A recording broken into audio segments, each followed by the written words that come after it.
দেখতে দেখতে এক বছর পার করলো ভোটের ট্রেন। ভোট নির্বাচন নিয়ে মানুষের কৌতূহল, অধিকার কিংবা অসঙ্গতি তুলে ধরার এই আয়োজনের বর্ষপূর্তিতে দর্শকদের স্বাগত জানাই। আজকের আয়োজনে ভোটের ট্রেন কথা বলবে জোট নিয়ে জট শিরোনামে, এবং পুরো আয়োজনে আপনাকে সঙ্গ দেব আমি আজহার লিমন। বাংলাদেশের রাজনৈতিক পরিসরে জোট একটি আলোচিত প্রপঞ্চ। দাবি আদায়ের রাজপথ কিংবা ভোটের মাঠ, যৌথবদ্ধ ও জোটবদ্ধ হয়ে লড়াইয়ের ইতিহাস এখানে নতুন নয়। গণঅভ্যুত্থান পরবর্তী রাজনীতিতে এখন যে বিএনপি ও জামাতের নেতৃত্বে বৃহত্তর দুটি জোট উঁকি দিচ্ছে, এই বিএনপি ও জামাতের সরকারে ও রাজনীতির মাঠে জোটবদ্ধ থাকার ইতিহাস রয়েছে কমপক্ষে 2 যুগের। 2001-এর আগেও এই জোট নিয়ে দেখা গেছে নানা সমীকরণ। যেমন যে বিএনপির সঙ্গে 2001 সালে সরকার গঠন করেছে জামাত, সেই বিএনপির বিরুদ্ধেই তত্ত্বাবধায়কের জন্য আন্দোলন করেছে দলটি আওয়ামী লীগের সঙ্গে। গণঅভ্যুত্থান পরবর্তী নতুন রাজনৈতিক পরিসরে জোট বা রাজনীতির নতুন মেরুকরণটা কেমন হবে, আজকের আয়োজনে সে বিষয়ে জানব তৃণমূলের অনুভূতি, জানব সংযুক্ত অতিথির বিশ্লেষণ। শুরুতেই আসন্ন নির্বাচন সামনে রেখে আলোচিত যে কয়টি জোট নিয়ে আলোচনা হচ্ছে সেটির কিছু তথ্যচিত্র আমরা দেখে নেব। আমরা দেখছি যে কমপক্ষে 4টি জোট আলোচনায় আছে, একটি বিএনপির নেতৃত্বে, একটি জামাতের নেতৃত্বে, একটি এবি পার্টির নেতৃত্বে এবং আরেকটি সিপিবির নেতৃত্বে বাম জোটের। আমরা এখানে দেখছি যে বিএনপি নেতৃত্বে সম্ভাব্য যে জোট, সেখানে অনেকগুলো দল আছে। গণ অধিকার পরিষদ বিএনপির সঙ্গে যাচ্ছে, সেটি শোনা যাচ্ছে। নাগরিক ঐক্য, এনডিএম, বিজেপি, 12 দলীয় জোট যাচ্ছে। গণতন্ত্র মঞ্চ, লেবার পার্টি, জাতীয় সমমনা জোট এবং এনপিবি, এই দলগুলো বিএনপির সঙ্গে যাচ্ছে। এই আলোচনা কিন্তু মাঠে আছে। আমরা একটু দেখতে চাই যে জামাতের সঙ্গে কারা আছে। জামাতের সঙ্গে আমরা দেখতে পাচ্ছি যে 8টি দল, তারা এরই মধ্যে রাজপথে একই সঙ্গে কর্মসূচিও পালন করছে এবং মনে করা হচ্ছে যে এই দলগুলোই হয়তো সামনে এই ভোটের লড়াইয়ে একসঙ্গে বা এক ছাতার নিচে থাকবে। জামাতের নেতৃত্বাধীন জোটগুলোতে আমরা দেখতে পাচ্ছি বাংলাদেশ জামাত ইসলামী, ইসলামী আন্দোলন বাংলাদেশ, বাংলাদেশ খেলাফত মজলিস, বাংলাদেশ খেলাফত আন্দোলন, জাতীয় গণতান্ত্রিক পার্টি, নিজাম ইসলাম পার্টি, বাংলাদেশ ডেভেলপমেন্ট পার্টি। আমরা দেখছি যে এবি পার্টি, এদের নেতৃত্বেও আরেকটি জোট আলোচনায় আছে, উকি দিচ্ছে। এইখানে আমরা 4টি দলকে দেখছি এবি পার্টির এই জোটে। এনসিপিকে দেখা যাচ্ছে, এবি পার্টিকে দেখা যাচ্ছে, আপ বাংলাদেশ এবং রাষ্ট্র সংস্কার নামে আরেকটি দলকেও দেখা যাচ্ছে। বাম দলগুলো একটি বৃহত্তর জোট গঠনের একটা আলোচনা আছে মাঠে। এটির নেতৃত্বে আছে সিপিবি, এর সঙ্গে আছে বাসদ, বাংলাদেশ বাসদ, মার্ক্সবাদী বাসদ সহ প্রায় 32টি দল। আজকের বিষয়ে জোট নিয়ে, জোটের আলোচনাকে এবার আমরা নিয়ে যেতে চাই আমাদের অতিথির কাছে। আমাদের সঙ্গে যুক্ত আছেন ঢাকা বিশ্ববিদ্যালয় থেকে রাষ্ট্রবিজ্ঞানী অধ্যাপক ডক্টর দিল রওশন জিন্নাত আরা নাজনীন। আপা, আপনাকে স্বাগত আজকের এই আয়োজনে, আমাদের আজকের ভোটের ট্রেনে। আপনাকেও অনেক ধন্যবাদ আমাকে সংযুক্ত করার জন্য। আমরা দেখালাম যে গণঅভ্যুত্থান পরবর্তী রাজনৈতিক পরিসরে মনে হচ্ছে যে একটা নতুন মেরু তৈরি হচ্ছে।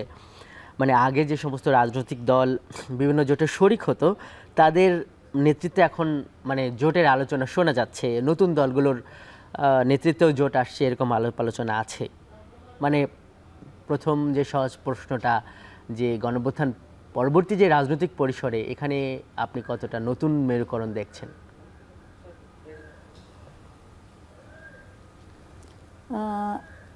জুলাই আগস্ট আন্দোলন, 24 সালের জুলাই আগস্ট আন্দোলনের পরে একটা পরিবর্তন এসছে, শুধু দলগুলির ক্ষেত্রে না, জনমানুষের চেতনায় অন্যভাবে সবাই চিন্তা করছে। যারা তরুণ তারা এক ধরনের চিন্তা করছে, যারা বয়স্ক তারা এক ধরনের চিন্তা করছে। পুরা জায়গাটাই হচ্ছে এক ধরনের পরিবর্তন আমরা লক্ষ্য করছি। এই পরিবর্তনটা জরুরি ছিল এবং এটা অবশ্যম্ভাবী, কারণ হচ্ছে একটা বিশাল আন্দোলনের ফলে এই পরিবর্তনটা এসছে। তো ওইটাকে কেন্দ্র করেই হচ্ছে এই মেরুকরণগুলি, মানে পরিবর্তন, মানুষের চিন্তা চেতনা, মানুষের আকাঙ্ক্ষা, মানুষের চাওয়া পাওয়া, এগুলো কেন্দ্র করে দলগুলির মধ্যে এক এক ধরনের মেরুকরণ চলে আসছে। এটা খুবই স্বাভাবিক। আমার মনে হয় এটা হওয়াই দরকার ছিল, বা হওয়াটাই দরকার। আপা, এখন ইসলামী দলগুলো, বিশেষ করে জামাত বা ইসলামী দলগুলো, মানে এরা ভোটের রাজনীতিতে এক ধরনের মানে বাস্তবতা হয়ে উঠছে, যেটি রাজনীতির মানে ময়দানে আলোচনা হচ্ছে। যেইখানে মানে এরা তো বিভিন্ন সময় জোটের সঙ্গী ছিল, এবং এর সঙ্গে অন্যান্য দলগুলোও আছে, মানে জোটের রাজনীতিতে তাদের কর্মসূচি সহ অনেক কিছু দেখা যাচ্ছে। ভোটের মাঠে তারা কেমন করবে? মানে যে ৭১-এর পর তো ধর্মভিত্তিক রাজনৈতিক দলগুলোর জি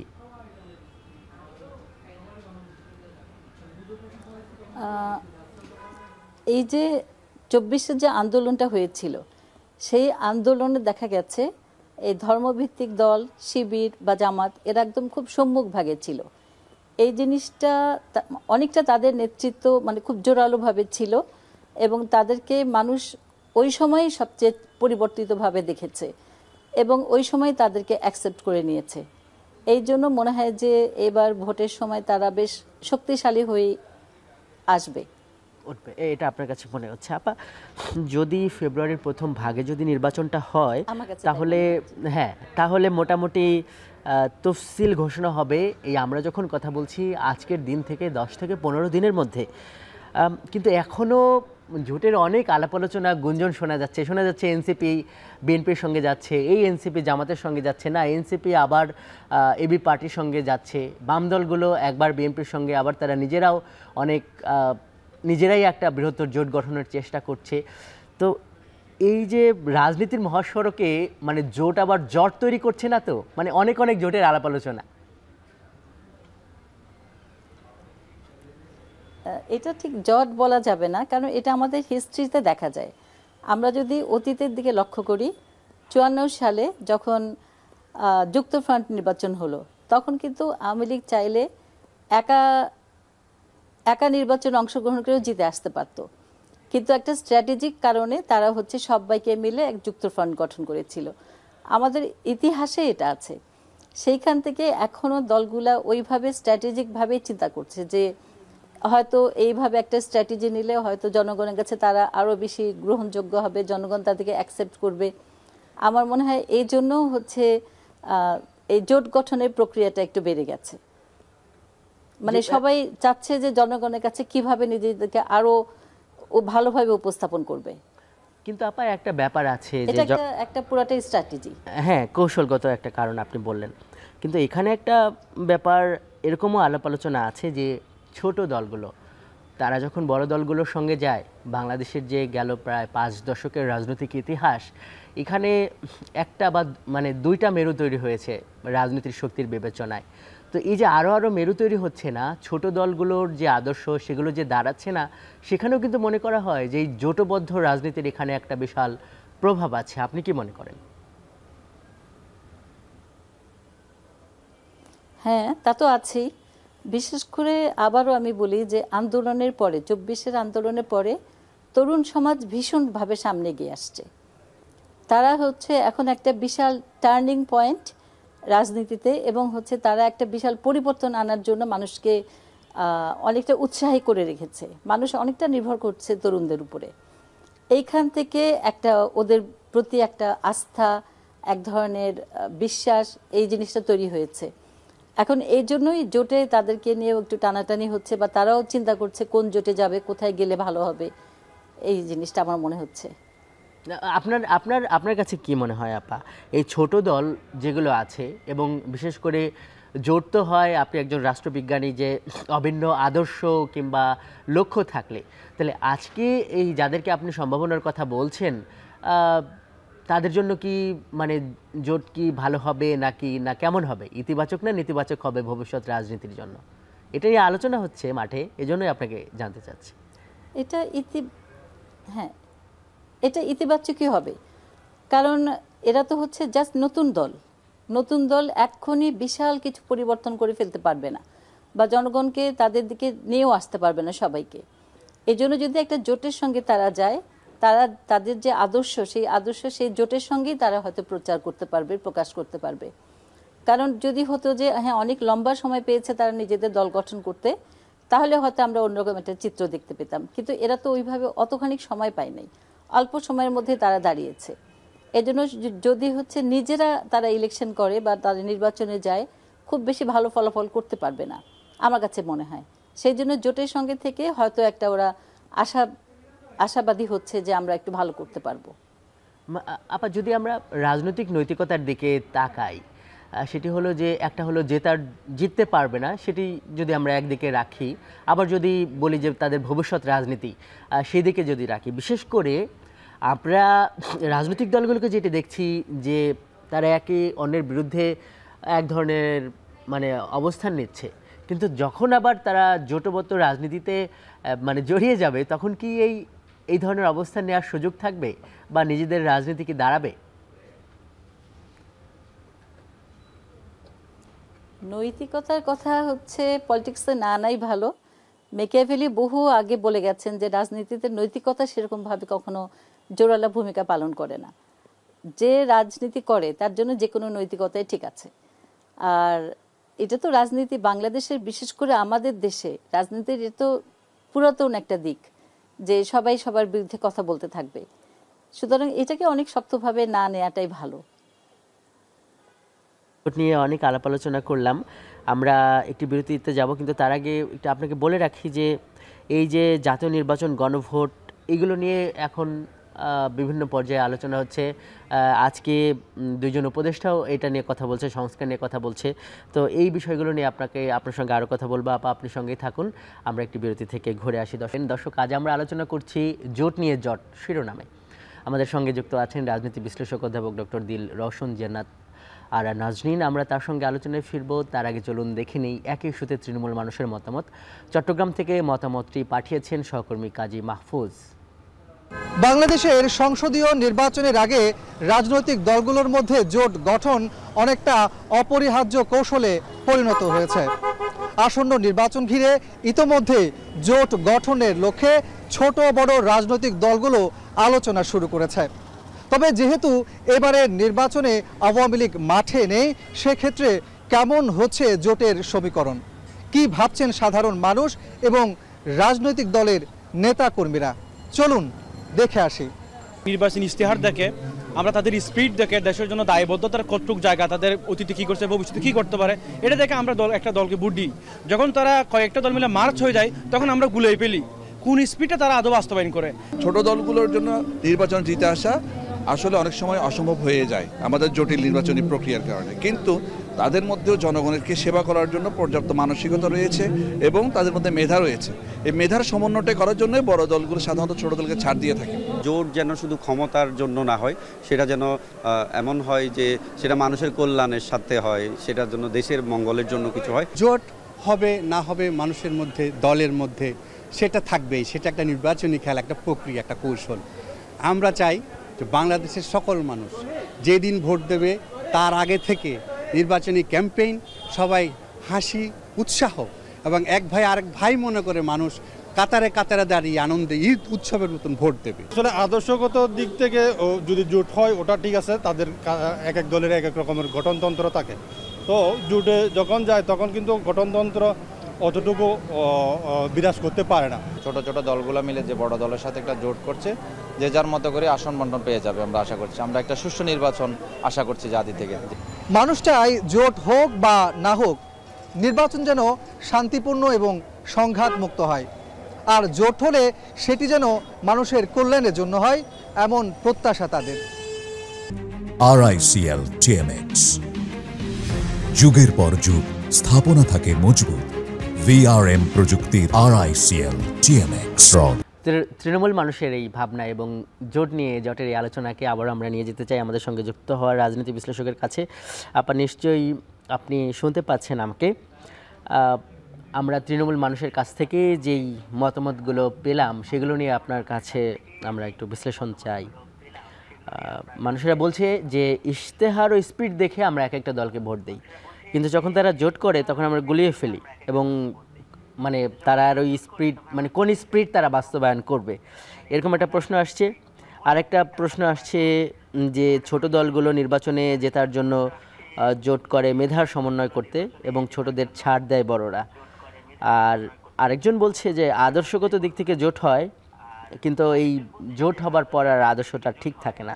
মানে এই যে মানুষের এই ভাবনাগুলোর বা এগুলোকে কিভাবে বিশ্লেষণ করা যায়? জোট তো হয় আসলে নির্বাচনে জয়লাভ করার জন্য, সেখানে আদর্শ কখনো কখনো একটা ফ্যাক্টর হয়, আবার কখনো কখনো যে তার ভাবনাটাই হচ্ছে ফ্যাক্টর হয়ে উঠে আসে। তো এখন বললাম যে আন্দোলনের পর থেকে মানুষ অনেক সচেতন, আর এত বছর নির্বাচনহীনতার কারণে সবাই এবার মুখিয়ে আছে নির্বাচনে অংশগ্রহণ করার জন্য। এই জন্য জোট হোক বা না হোক, দলগুলিকে সবাইকে তাদের আদর্শ খুব ভালোভাবে প্রচার করতে হবে, এবং জোট হলেও তাদেরকে তাদের মানে একটা কম্বাইন্ড করে যে আদর্শ, সেই আদর্শটা প্রচার করতে হবে। প্রচারের উপর তাদের ভোট ডিপেন্ড করবে, নির্ভর করবে যে জনগণ তাদেরকে কতটা চায়, কতটা ভোট দেবে। কারণ এখন মানুষ বিশেষ করে এই আন্দোলনে জয়লাভ করার পরে অনেক সচেতন। এই সচেতন জনগণকে যদি মানুষকে বুঝতে হয়, দলগুলিকে অনেক কঠিনভাবে হচ্ছে সম্মুখীন হতে হবে এদের। কারণ মানুষ কিন্তু এবার এমনি ভোট দেবে না। আমার যতটুকু মনে হয় যে মানুষ দেখে শুনে বুঝে শুনে এবার ভোট দেবে, কারণ অনেকগুলো ইলেকশন তারা মানুষের সঙ্গে যে বোঝাপড়াটা, মানুষের সঙ্গে যে বোঝাপড়াটা, সেটি যদি রাজনৈতিক দলগুলোর সঙ্গেই বোঝাপড়াটা হয়ে যায়, তখন কি মানুষের সঙ্গে বোঝাপড়াটা হবে?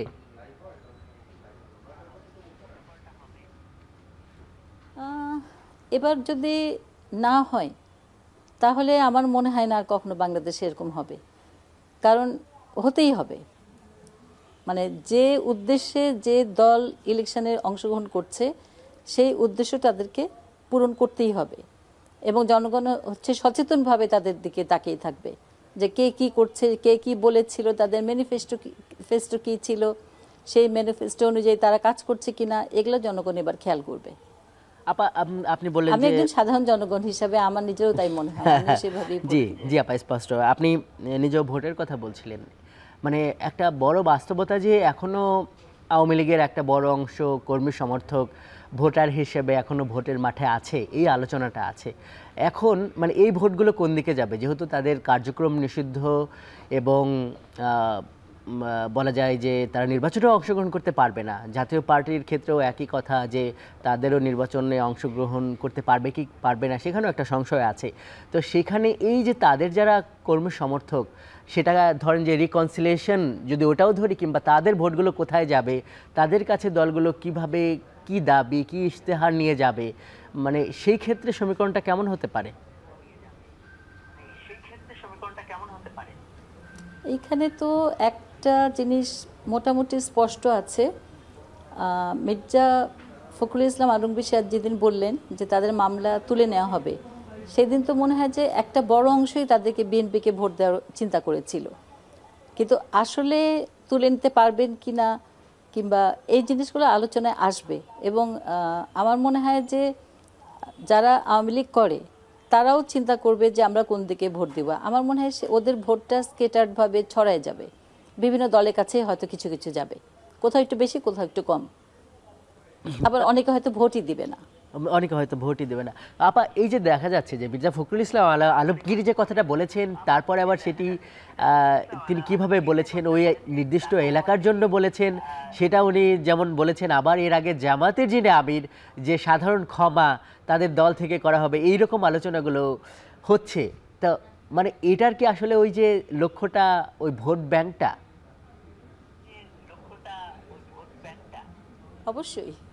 অবশ্যই সবাই চাচ্ছে যে ওই ভোট ব্যাংকটাকে নিজেদের পক্ষে আনতে। কিন্তু আমার মনে হয় আওয়ামী লীগ তো অনেক দিন ক্ষমতায় ছিল, 15টা বছর তারা তো নিজেদেরকে অন্যভাবে দেখেছে, ক্ষমতাসীন দেখেছে। তারা এত অল্পেতে তুষ্ট হয়ে কোনো দলকে পুরাপুরি ভোট দিয়ে ফেলবে না। তারা মনে হয় চিন্তা ভাবনা করেই হয়তো এই দলে কিছু, ওই দলে কিছু, কিছু দিবে না, এভাবে ভাগ বাটোয়ারা হয়ে যাবে। হবে। আমরা একটু চলতি রাজনীতির বিষয়ে একটু আসি। সেটি হলো যে জাতীয় নির্বাচন এবং গণভোট নিয়ে বেশ বিতর্ক হচ্ছে এখন পর্যন্ত। যেমন গতকালও বাংলাদেশ জামাতের যিনি আমির, তার সঙ্গে আমাদের কথা হচ্ছিল, তিনি বলছেন যে না, গণভোটটা তারা এখনও নির্বাচনের আগেই চায়। এবং আজকে যে একজন অর্থ উপদেষ্টা, উনি বলছেন যে জাতীয় নির্বাচনে গণভোট একই দিনে আয়োজন কঠিন, তবে এই চ্যালেঞ্জ মোকাবেলা করতে হবে। মানে চ্যালেঞ্জ বা যদি সেটা কঠিন যদি বিষয় হয়, তাহলে সেদিকে কেন যাচ্ছে সরকার?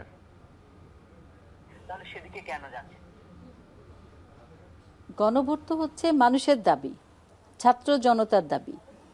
আমারও ধারণা ছিল যে গণভোটটা আগেই হওয়া দরকার ছিল, তারপরেও যদি ওই দিনে হয়, চ্যালেঞ্জ যতই থাকুক, গণভোটটা হতেই হবে। কারণ গণভোট হচ্ছে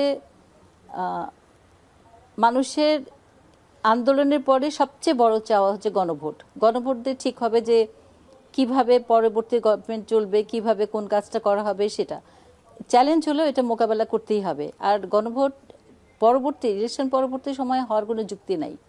আমার মনে হয় গণভোট আগে হলে ভালো হতো, যদি না হয় ওই দিনই হতে হবে।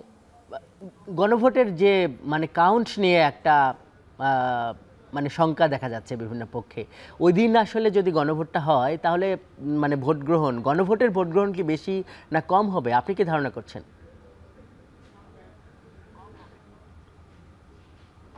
এটা বেশি হবে না, কমও হবে না। যারা ভোট দিতে আসবেন তারা সবাই গণভোট দেবেন, এখানে কোনো বাধা হবে না, বা এখানে কমে যাবে এটাও হবে না।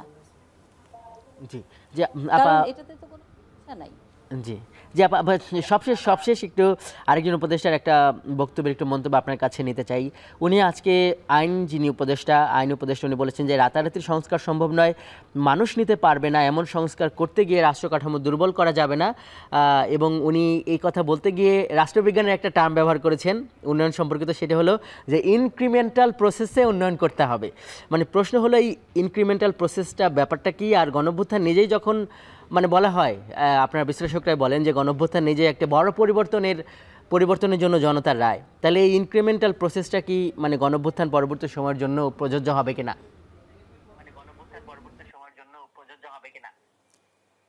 এটা আমি ঠিক আসলে এই কথাটাকে অ্যাকসেপ্ট করি না। কারণ জুলাই আগস্ট আন্দোলনের পরপর যে ধরনের আন্দোলন ছিল, বিশাল একটা পরিবর্তন হয়ে যেতে পারত, করা যেত, তখন সম্ভাবনা ছিল। আর ইনক্রিমেন্টাল প্রসেস হচ্ছে ধীরে ধীরে যে প্রচলিত জিনিসটা আছে তাকে একটু একটু করে পরিবর্তন করা, যাতে করে মানুষের মানে অত বেশি ধাক্কা না খায়। কিন্তু এত বড় আমাদের আন্দোলন ছিল, এটাকে আমরা বিপ্লব এবং গণ অভ্যুত্থানের মাঝামাঝি জায়গায় রাখি। এটা একদম পুরাপুরি গণ অভ্যুত্থানও না, আবার পুরাপুরি বিপ্লবও না, কিন্তু যে জায়গায় ছিল সেই জায়গা থেকে একটা জোরে সোরে ধাক্কা দিয়ে একটা বড় ধরনের পরিবর্তন আনা যেত। এখন সেই সময়টা নাই, সেই সময়টা এখন পার হয়ে গেছে। এখন এই ইনক্রিমেন্টাল প্রসেসেই যেতে হবে। তার মানে মানে বড় ধরনের একটা সুযোগ হাতছাড়া হয়েছে, আপনি সেটা বলছেন? হাতছাড়া হয়ে গেছে, জি, আমার কাছে মনে হয়। জি আপা, অনেক ধন্যবাদ আজকের ভোটের ট্রেনে যুক্ত হবার জন্য। আশা করি আমরা অন্য কোনো পর্বে আবার যুক্ত হব। দর্শক, আজকের ভোটের ট্রেন কথা বলছে জোট নিয়ে, জট শিরোনামে, এবং এই আলোচনাকে এখন সম্প্রসারিত করতে আমরা ভোটের ট্রেনের এই আলোচনাকে নিয়ে যাচ্ছি দিনাজপুরের হিলিতে। সেখান থেকে এই সংযুক্ত হচ্ছেন আমাদের সহকর্মী সোহেল রানা। জোট নিয়ে তৃণমূল নেতাদের ভাবনা জানতে চাই হিলি, সোহেল আপনার মাধ্যমে। এবং দেখতে পাচ্ছি যে আপনার সঙ্গে নেতা এবং কর্মীরা আপনার সঙ্গে আছেন। সোহেল।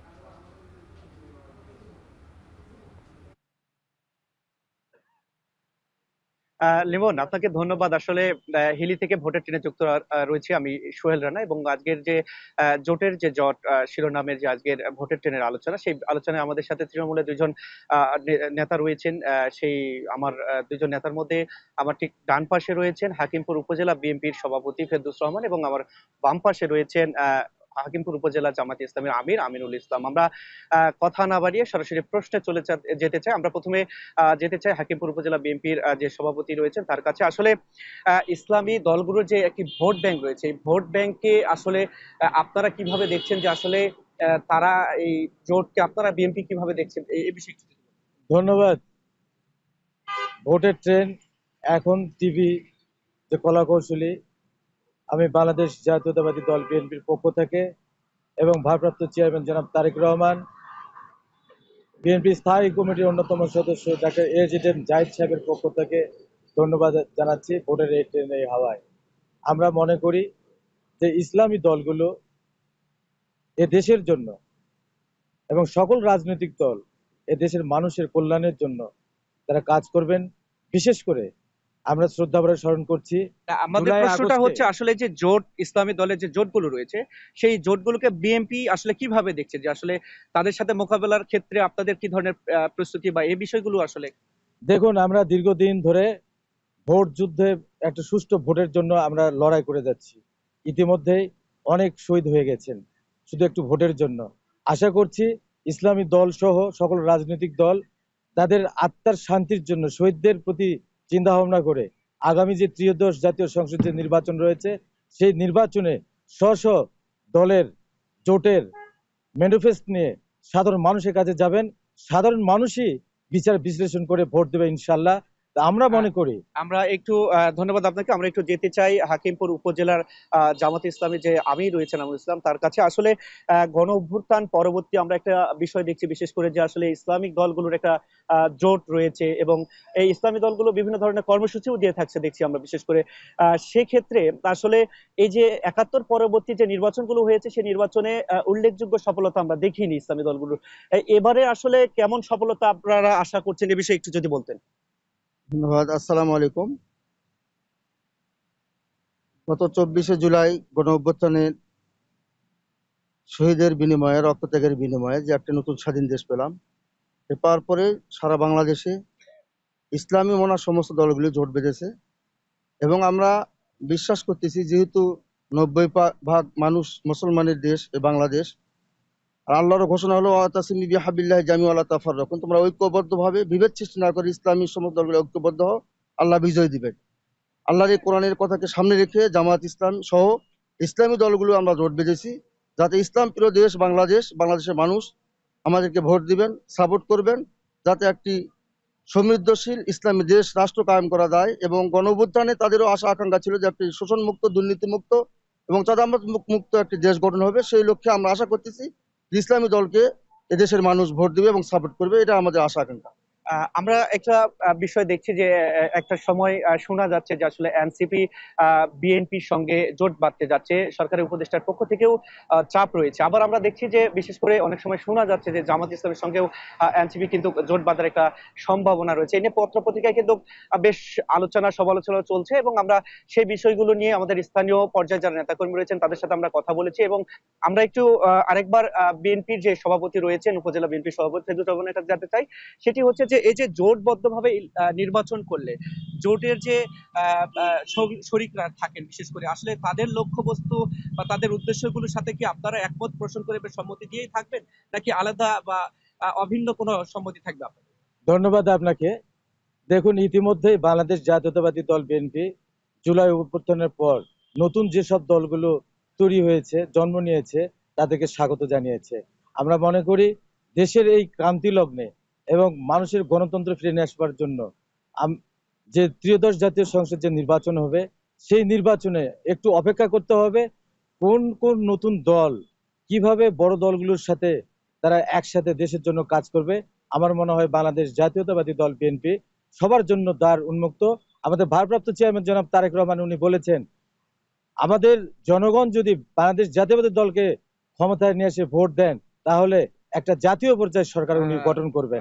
ধন্যবাদ আপনাকে। আমরা আবারও একটু যেতে চাই উপজেলা জামাতে ইসলামের আমিরুল ইসলামের কাছে। আসলে বিশেষ করে শরিক দলগুলোর ক্ষেত্রে বিভিন্ন ধরনের মতপার্থক্য থেকে থাকে। আসলে আপনাদের সাথে যেহেতু এবার ইসলামিক দলগুলো শরিক হয়ে জোটবদ্ধভাবে নির্বাচন করবেন, আসলে তাদের সাথে ঐকমত থেকে কি আপনারা এই নির্বাচনগুলো করবেন কি? দেখেন, যেহেতু জোটগতভাবে একটা দলের ম্যানিফেস্টো একটা থাকতে পারে, থাকা স্বাভাবিক, তবে ইসলামী একটি রাষ্ট্র কায়েম করার জন্য সবাই ঐক্যবদ্ধ এসেছে, এক প্ল্যাটফর্মে এসেছে। তবে মতভেদ আলাদা থাকতে পারে, এটা স্বাভাবিক, এটা কেন্দ্রীয় বিষয়। আমরা যতটুকু জানি যে এটা একটা নির্বাচনী জোট, যে দলের যে ম্যানিফেস্টো আছে তারা সেটা বাস্তবায়ন করবে, এতে আমাদের কোনো আপত্তি নাই বলে আমরা যতটুকু জানি পত্রপত্রিকার মাধ্যমে। ধন্যবাদ আপনাকে। আসলে জালিমন শুনছিলেন যে আসলে তৃণমূলে যারা রাজনীতিবিদ রয়েছেন তারা বিশেষ করে জোট নিয়ে বেশ ভাবনায় রয়েছে। তবে এখন পর্যন্ত তৃণমূলের যারা নেতাকর্মী সমর্থন রয়েছেন তাদের মধ্যে এই যে জোটের যে জট সেটি নিয়ে একটা সংশয় রয়েছে যে আসলে এনসিপি কোন দিকে যাচ্ছে, আসলে বিএনপির দিকে কিংবা জামাত ইসলামের দিকে, সেই অপেক্ষায় কিন্তু এখন ভোটার সমর্থক সবাই রয়েছেন। তো এই ছিল আমার কাছে হিলি থেকে জোটের যে আলোচনা তার সর্বশেষ। সোহেল আপনাকে অনেক ধন্যবাদ। এবং স্পষ্টই যে কেন্দ্রে যে জোটের আলোচনাটি হয় সেটি কিন্তু তৃণমূলের যারা নেতাকর্মী তাদেরকে ভালোভাবে স্পষ্ট করছে। আমরা আবারও হয়তো অন্য কোনো শোতে আপনার সঙ্গে এই জনতার সঙ্গে আবার যুক্ত হব। ধন্যবাদ আজকের ভোটে ট্রেনে যুক্ত হওয়ার জন্য। শেষবারের মতো আজকের ভোটে ট্রেনের একদম শেষ প্রান্তে আমরা শুনে নিতে চাই ভোট রাজনীতি সংস্কার নিয়ে বক্তব্য। আজ এসব বিষয়ে আলাদা আলাদা বক্তব্য দিয়েছেন সরকারের দুজন উপদেষ্টা। একই দিনে করা, তাই না, যেটা সরকার থেকে সিদ্ধান্ত নিয়েছে আমরা, যেটা প্রধান উপদেষ্টা বলে দিয়েছেন একদিকে করা, কারণ 2 দিন করা জিনিসটা মানে এত এন্টায়ার জিনিস রিটার্নিং অফিসার মোবিলাইজ করা, আপনি জানেন এটা খুব সোজা কাজ না। নির্বাচনের বাজেটটা সবগুলো ওপেন আছে, তো নির্বাচনেরটা আমার মনে হয় শিডিউল ঘোষণাটার পরে বোধহয় ওরা আর নতুন করে কোনো খরচ, কন্টিনজেন্সি খরচ থাকতে পারে, তাই না, ইমার্জেন্সি খরচ থাকতে পারে, সেটা তো মিট করা যাবে। সেটা অতিরিক্ত সংস্কার যেটা আমি নিতে পারি না, সেই রকম সংস্কার করতে গিয়ে আমি রাষ্ট্র কাঠামোকে দুর্বল করে ফেলি কিনা সেটাও আপনাদের চিন্তা করতে হবে। আমি মালদ্বীপের উদাহরণ দেই, তিউনিশিয়ার উদাহরণ দেই, আরব বসন্তের পর, এমনকি নেপাল আপনার কি করেছে, নিম্ন কক্ষ করেছে যে প্রপোর্শনাল রিপ্রেজেন্টেশন, তারপরে বলে মাসে মাসে নতুন সরকার গঠিত হয়।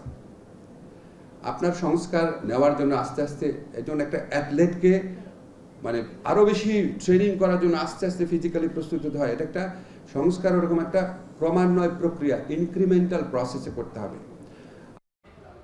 এই ছিল আজকের ভোটে ট্রেনে এতক্ষণ সঙ্গে থাকার জন্য ধন্যবাদ আপনাকে।